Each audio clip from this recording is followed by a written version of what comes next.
Welcome everyone to the 7th conference of Phase B of this self-knowledge course. This is a very important lecture in which we will explore in depth what initiation truly is and the trials that accompany the initiatory path. Let us begin then by understanding what initiation means. When we receive this knowledge, we begin to realize that life has a far greater purpose than what we had previously understood. For most of humanity, life consists simply of being born, growing, and passing through the years, seeking personal or material achievements, only to eventually die, often holding the belief that in the afterlife they will be rewarded according to the beliefs they maintained during their existence.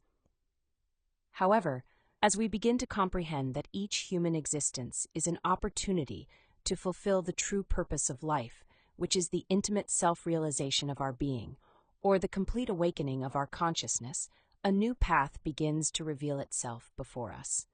This is the initiatory path, a path filled with mysteries, which we must enter and walk in order to fully develop our spiritual nature. It is important to understand that initiation is not something we receive externally in the physical world, nor is it related to academic titles, social status, or religious positions. True initiation is an inner process. It is something deeply intimate to the soul. Initiation is our own life, lived intensely with righteousness, wisdom, and love. The self does not receive initiations or degrees. It is the intimate, our inner being, who receives them. Progress on the initiatory path is verified in the internal worlds through conscious astral experiences. Everything related to these processes is profoundly intimate between us and our being, and therefore it should not be shared with others in the physical world. We enter the initiatory path when we succeed in igniting the sacred fire of Kundalini within us, and we advance through the initiations as we create the solar bodies. There are 5 principal initiations of the major mysteries. These initiations cannot be attained without sexual magic and the awakening of Kundalini. Therefore, we must clearly understand that to receive them, we must be working with the sacred fire through the practice of suprasex, with a stable partner of the opposite sex in fidelity, chastity, and love. Another important point to understand is that the initiations and degrees granted by many schools in the physical world have no real value in the superior worlds. The masters of the White Lodge recognize only the true initiations of the soul. These are entirely internal and are directly related to the creation of the solar bodies on the first mountain. When the sacred fire of Kundalini begins to rise through our spine, we receive, in the astral world, a sword with a small blade, which grows as we advance through the initiations. Each time we manage to condense the sexual energy within the 33 vertebrae of a body, we receive a corresponding initiation. The creation of each body may take approximately 2.5 years, provided there is continuous and sustained work. The masters of the White Lodge are not concerned with positions, degrees, or hierarchies in the physical world. Their attention is placed solely on the development of Kundalini. They examine and measure the spinal column. If a candidate has not raised the serpent, then for them, that person remains a profane, regardless of any status they may hold in the physical world. Therefore, we must clearly understand that the first step on the initiatory path is to ignite the sacred fire of Kundalini within the spine, which allows us to receive the silver sword in the astral world. In Lecture 5 of Phase B, we studied the process of balancing the centers and the fabrication of the mercuries, which is essential to reach the necessary level of purification required for this stage. To achieve this, we must remain attentive in continuous self-observation from moment to moment, in order to detect the subtle manifestations of the ego within us and avoid the unnecessary loss of energy. At the same time, we must work deeply in meditation on all aspects of lust that prevent us from conserving our sexual energy so that we may attain a significant level of chastity. When we reach this stage, when our mercury has become yellow, we are subjected to a trial of fire. This trial measures whether we have gained control over our inner fire, that is, over our passions. It often manifests as a test of anger, typically arising through conflict with the partner. If in that moment we refrain from reacting, from arguing or fighting, and instead apply psychological death, eliminating the negative elements that arise within us, and later that same night we practice suprasex with our partner, then the sacred fire will be ignited. During that transmutation, our mercury becomes red. From that point on, if we achieve conscious astral projection, we will be able to verify the presence of a small silver sword at the right side of our belt. In this way, we enter the initiatory path, beginning the regeneration of the physical body, corresponding to the first initiation of the major mysteries. Let us now study the 5 initiations of the first mountain. The first initiation is related to the ascent of the first serpent, which corresponds to the solar physical body. This initiation is completed when we succeed in condensing the sexual energy through the 33 vertebrae of the physical body, allowing the sacred fire to reach the magnetic field at the root of the nose. Through this initiation, we gain power over our inner earth element, that is, over our sexual center, and we are granted power over the elementals of the earth, the gnomes and the pygmies. To reach this level, we must pass through specific trials related to hardship and poverty, as well as continuous tests that measure our patience and our chastity. The second initiation is related to the ascent of the second serpent, corresponding to the solar vital body. Once again, the initiation is completed when the sacred fire rises through the spinal column and reaches the magnetic field at the root of the nose. With this initiation, we gain power over our inner waters, that is, our energy, and it grants power over the elementals of water, the undines, and the nereids. To attain this initiation, we must also pass through trials of hardship and poverty, along with constant tests that challenge our patience and chastity. In the case of men, the second initiation of the major mysteries may involve a very specific trial, being accused of a crime that has not been committed, and even facing imprisonment. This test must be endured without despair and without falling into pride or arrogance. The third initiation is related to the creation of the solar astral body. When the sacred fire reaches the magnetic field at the root of the nose, it must then descend to the heart through a secret path. With the completion of this process, the astral fire is born.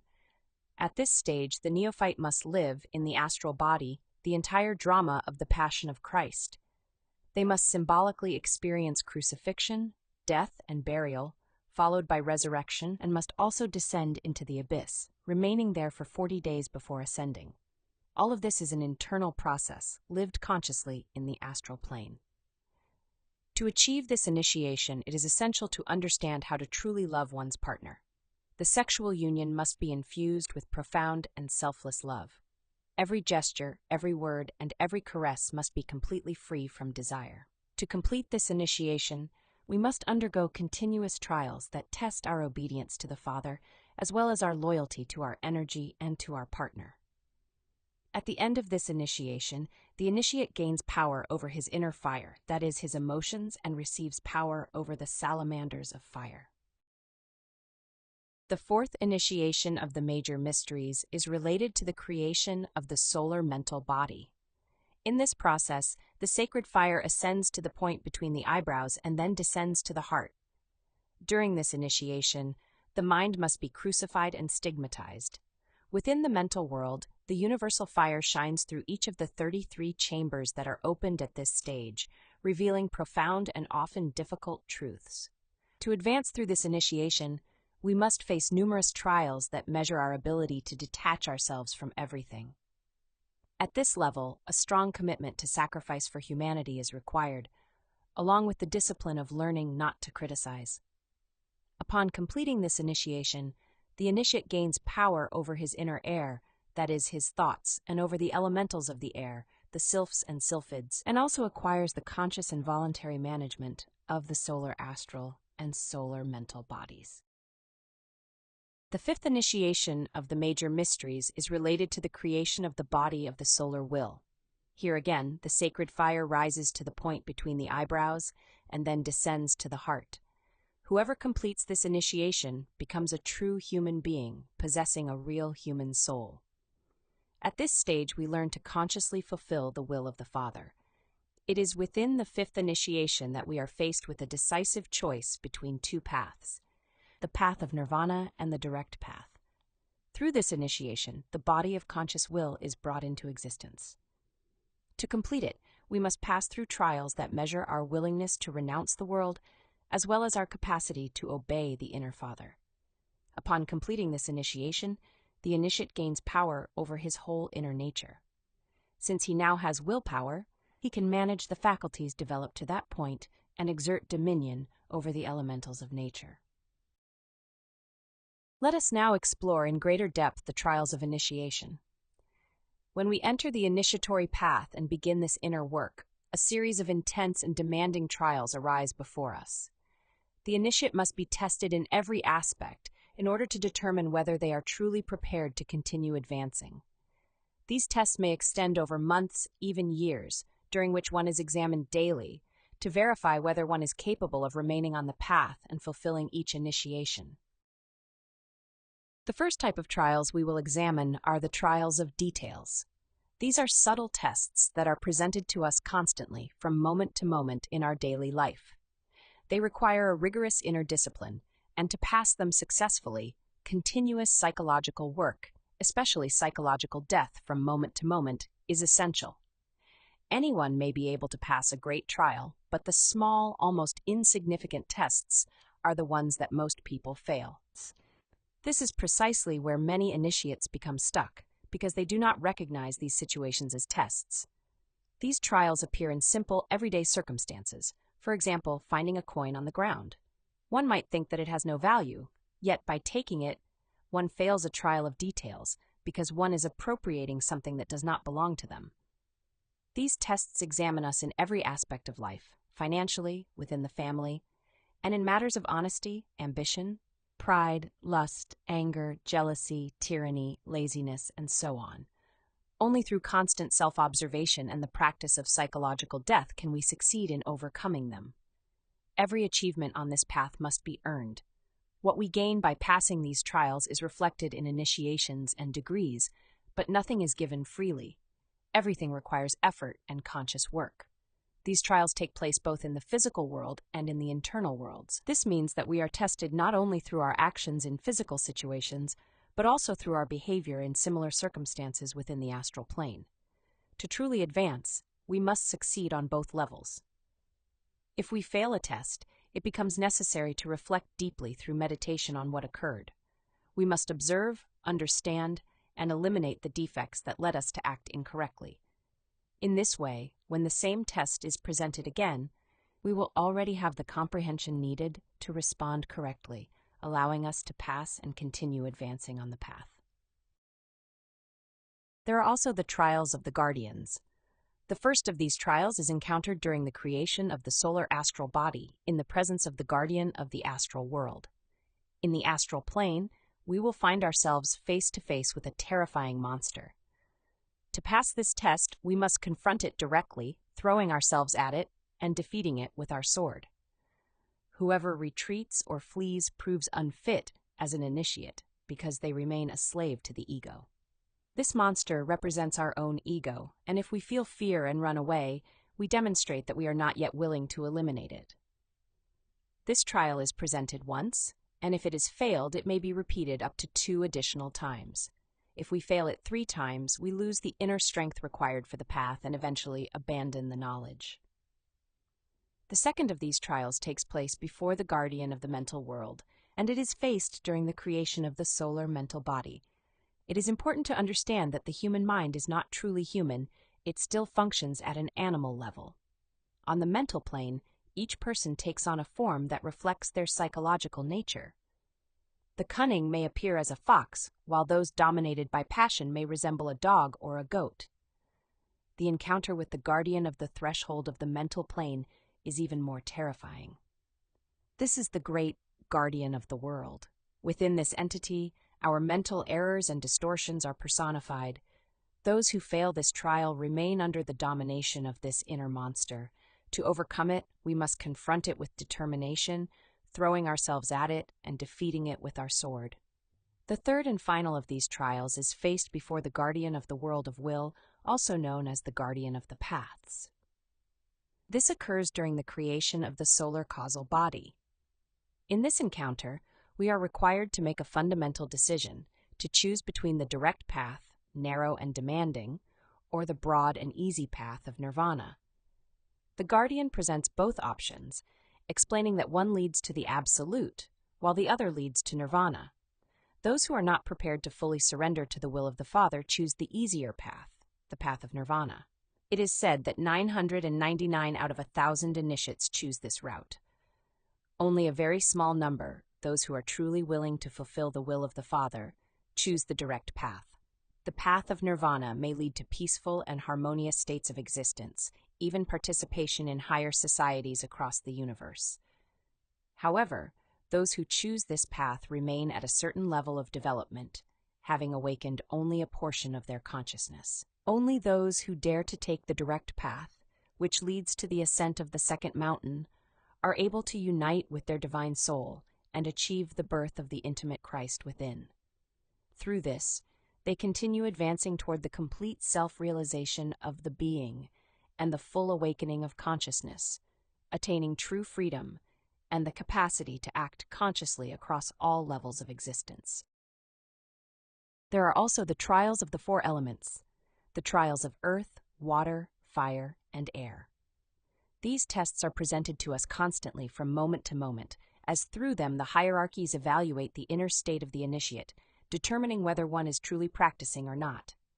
Their purpose is to temper us, to strengthen our will, and to develop seriousness in our inner work. The trials of earth are related to poverty and material hardship. In the astral plane, these tests may appear as the experience of being trapped between two massive rocks that slowly close in, creating a sense of pressure and confinement. If the candidate reacts with fear or despair, they fail the test. We must learn to take advantage of adversity because the greatest difficulties often contain the greatest opportunities for growth. To smile in the face of hardship is part of the law.